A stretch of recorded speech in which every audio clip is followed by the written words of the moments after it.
Baik, Assalamualaikum warahmatullahi wabarakatuh.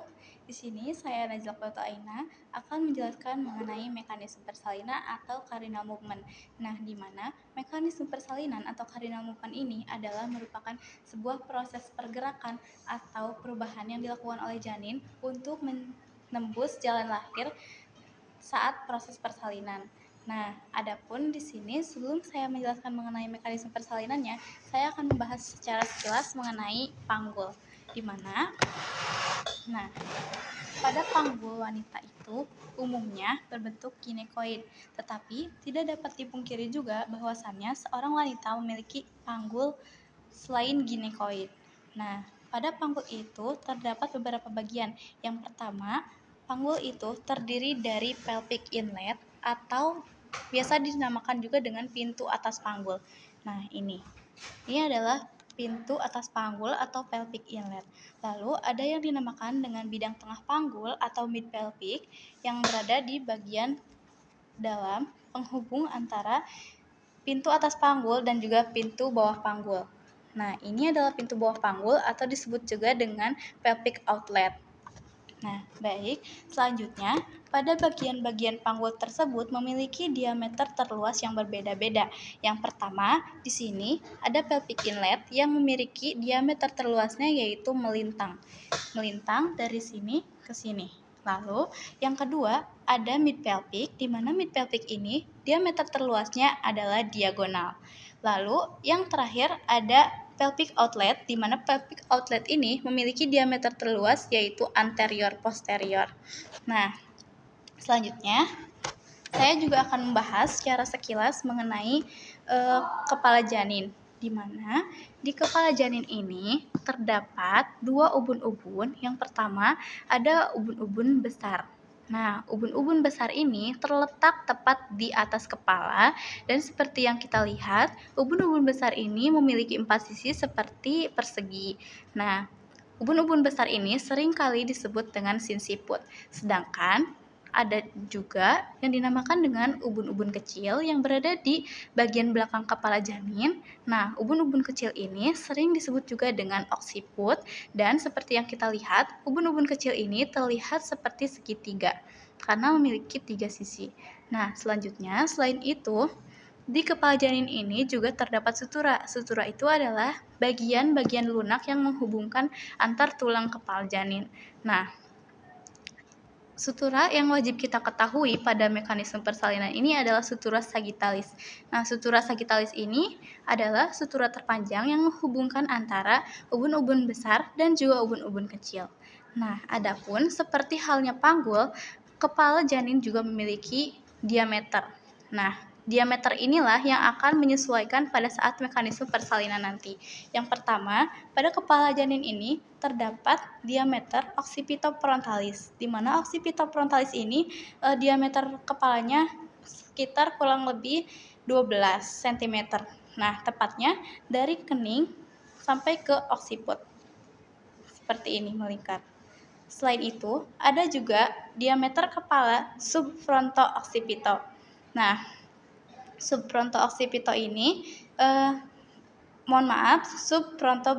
suboccipitobregmatica. Suboccipitobregmatica ini yaitu seperti ini. Nah, jadi ini itu merupakan suboccipitobregmatica ini merupakan diameter terkecil di kepala. Nah, kurang lebih ukurannya itu adalah 9,5 cm. Selanjutnya, selain itu, saya juga akan menjelaskan secara sekilas mengenai bidang Hodge, di mana bidang Hodge ini adalah yang menentukan seberapa jauh kepala masuk ke dalam panggul. Ada yang dinamakan dengan Hodge 1, di mana Hodge 1 ini patokannya adalah pinggiran atas simfisis melingkari atau sama dengan pintu atas panggul. Lalu ada Hodge 2. Hodge 2 ini batasannya adalah pinggiran bawah simfisis dan sejajar dengan Hodge 1. Dan yang ketiga, ada Hodge 3, di mana Hodge 3 ini patokannya adalah spina ischiadica. Spina ischiadica ini adalah bagian yang menonjol di dalam panggul. Nah, ini yang merupakan acuan dari Hodge 3. dan sejajar dengan Hoj 1 juga Hoj 2. Yang terakhir ada Hoj 4, di mana Hoj 4 ini letaknya di dasar panggul. Nah, batasnya itu kosik, patokannya itu kosik. Nah, Hoj 4 ini juga sejajar dengan Hoj 1, Hoj 2, dan juga Hoj 3. Baik, untuk selanjutnya kita akan langsung saja ke mekanisme persalinannya atau Karina movement.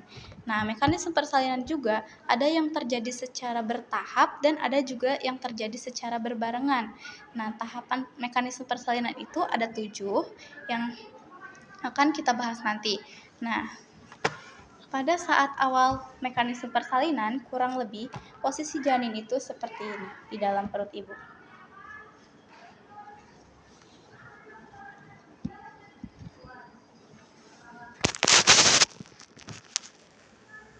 Nah, tangan dan kaki seperti ini. Lalu, kepala kita dapat menjadikan sutura sagittalis sebagai patokan. Jadi sutura sagittalis itu posisinya mengikuti diameter terluas pada panggul. Jadi pada panggul bagian atas atau pintu atas panggul itu bagian terluasnya yaitu melintang, maka sutura sagittalis posisinya juga melintang, mengikuti bagian terluas panggul. Nah, seperti ini kurang lebihnya. Nah, lalu yang pertama, tahapan yang terjadi pada saat proses mekanisme persalinan ini adalah descent dan juga fleksi secara bersamaan. Nah, descent itu turun, lalu fleksi, dagu mendekati ke bagian dada. Nah, jadi descent dan fleksi secara perlahan-lahan. Nah, seperti ini. Janin descent dan juga fleksi secara perlahan sampai di mana si sutura sagittalis sejajar dengan spina ischiadica atau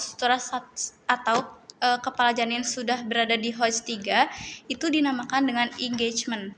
Nah, pada saat engagement ini, kepala janin akan fleksi secara maksimal dan menghasilkan ukuran suboccipitobregmatica.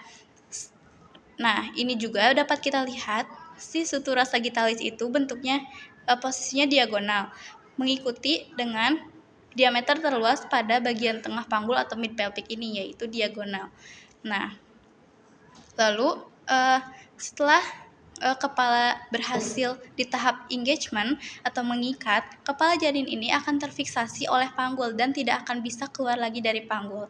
Selanjutnya, tahapan yang akan terjadi setelah engagement itu putaran paksi dalam, karena di sini kepala janin harus menyesuaikan ukuran panggul bagian bawah atau pelvic outlet yang dimana diameter terbesarnya itu adalah anterior posterior. Maka dari itu, kepala janin harus menyesuaikan sutura sagittalis posisinya harus anterior posterior juga. Nah, nanti kepala janin akan berotasi, internal rotation atau melakukan putaran paksi dalam. Kepala janin akan berotasi seperti ini. Lalu, setelah terjadinya putaran paksi dalam, dia akan ekstensi. Nah, ekstensi ini kebalikan dari fleksi, di mana tadi saat fleksi, dagu janin mendekati ke dada, sedangkan pada saat ekstensi, dagu janin menjauhi bagian dada. Nah, ini terjadi karena pulpa itu berada di depan, jadi arah jalan lahir itu menanjak. Maka dari itu, kepala janin harus ekstensi, dan lahirlah secara berturut-turut dahi, halis, mata, hidung, dan juga mulut.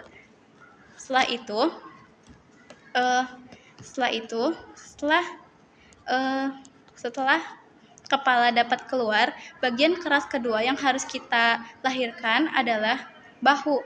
Nah, karena jalan lahir itu lurus seperti ini, maka dari itu bahu harus menyesuaikan dengan jalan lahir. Maka dari itu janin akan melakukan putaran paksi luar. Nah, dengan cara kepala akan menghadap ke paha ibu dan bahu juga mengikuti. Lalu bahu dapat keluar dan terjadilah ekspulsi, di mana janin dapat keluar seluruhnya. Baik, mungkin itu saja pemaparan mengenai mekanisme persalinan atau Karina movement yang bisa saya sampaikan. Kurang lebihnya mohon maaf. Wassalamualaikum warahmatullahi wabarakatuh.